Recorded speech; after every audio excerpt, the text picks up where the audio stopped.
शुद्ध हिंदी लेखन के इस चतुर्थ भाग में आपको शब्दों के ऊपर कहाँ चिन्ह लगाना है बताएंगे। विशेषकर कहाँ बिंदु लगेगा, कहाँ चंद्र बिंदु और कहाँ आधा अक्षर शब्द के मध्य लगेगा। शब्दों में लगने वाले चिन्हों को समझने से पूर्व यहाँ अनुस्वार और अनुनासिक की परिभाषाओं को समझना आवश्यक है। अनुस्वार एक उच्चारण की मात्रा है जो अधिकांश भारतीय लिपियों में प्रयुक्त होती है। इसमें अक्सर बिंदु जैसी ध्वनि नाक के द्वारा निकाली जाती है, अतः इसे नासिका या अनुनासिक कहते हैं। और ऐसे शब्दों में मात्रा के ऊपर बिंदु लगाया जाता है। इस बिंदु को लगाने अथवा नहीं लगाने से होने वाले शब्दों की त्रुटियों के कुछ उदाहरण देखते हैं। जैसे बिना मतलब के चिन्ह लगाना। कर के शुद्ध शब्द है कर के, यहाँ के ऊपर बिंदी नहीं लगेगी। इसी प्रकार गरिमा शुद्ध शब्द है गरिमा, यहाँ माँ के ऊपर बिंदी नहीं लगेगी।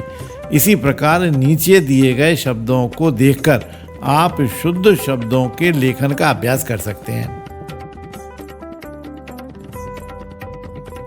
चलिए अब वो शब्द बताते हैं जिन शब्दों पर चिन्ह होना चाहिए पर अधिकांश लोग लगाते नहीं हैं।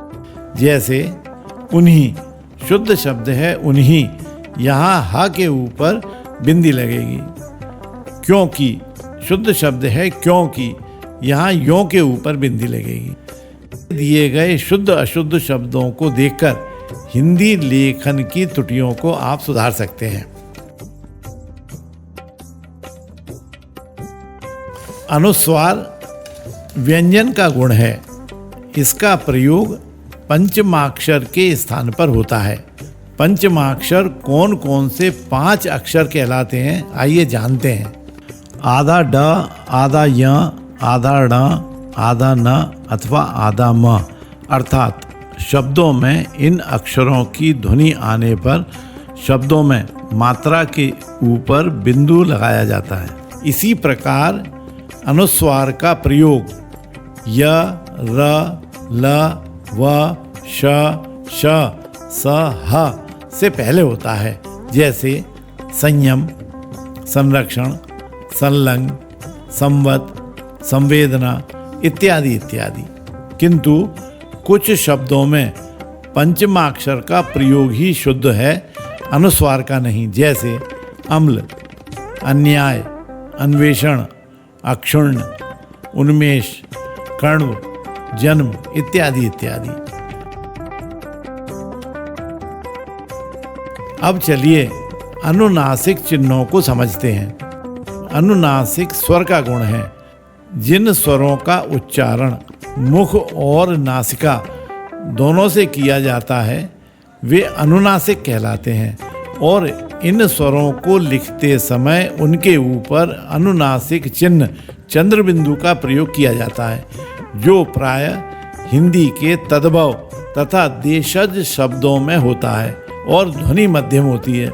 उदाहरण के तौर पर कुछ शब्द इस प्रकार हैं: अंगड़ाई, अंगीठी, अंगूठा, अंगोछा, अंधेरा, आँख इत्यादि इत्यादि।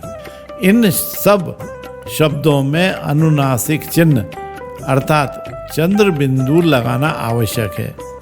किंतु व्यवहार में जिन शब्दों के ऊपर मात्रा आ जाती है, जैसे छोटी ई, बड़ी ई, ए, ओ, तो उनके साथ चंद्र बिंदु नहीं लगाते हुए केवल बिंदु लगाया जाता है। जैसे ईंट, ईंधन, ऐंठना, खींचना, 34 इत्यादि इत्यादि।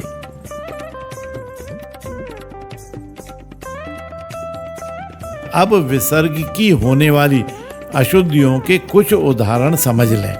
जैसे अंताकरण शुद्ध शब्द है अंतःकरण, अधापतन शुद्ध शब्द है अधःपतन, दुख शुद्ध शब्द है दुख। इसी प्रकार अन्य शब्दों को भी आप देखकर विसर्ग की होने वाली अशुद्धियों को समझ सकते हैं।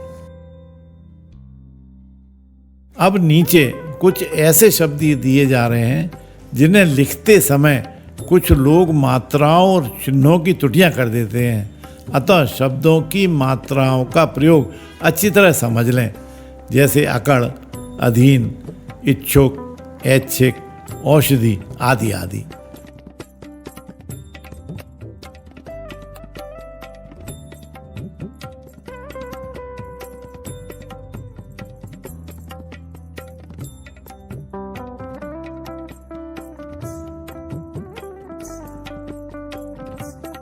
अब उन शब्दों को समझते हैं जिन शब्दों का विस्तार होने पर शब्दों की मात्राओं में परिवर्तन हो जाता है, जैसे आम से अमचूर, खेती से खेतिहर, घाट से पनघट, जेठ से जेठानी, ठीठ से ठिठाई आदि आदि।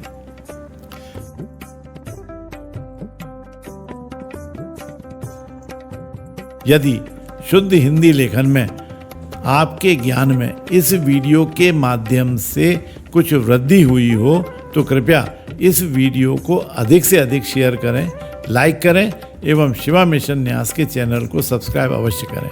बोलिए ओम नमः शिवाय।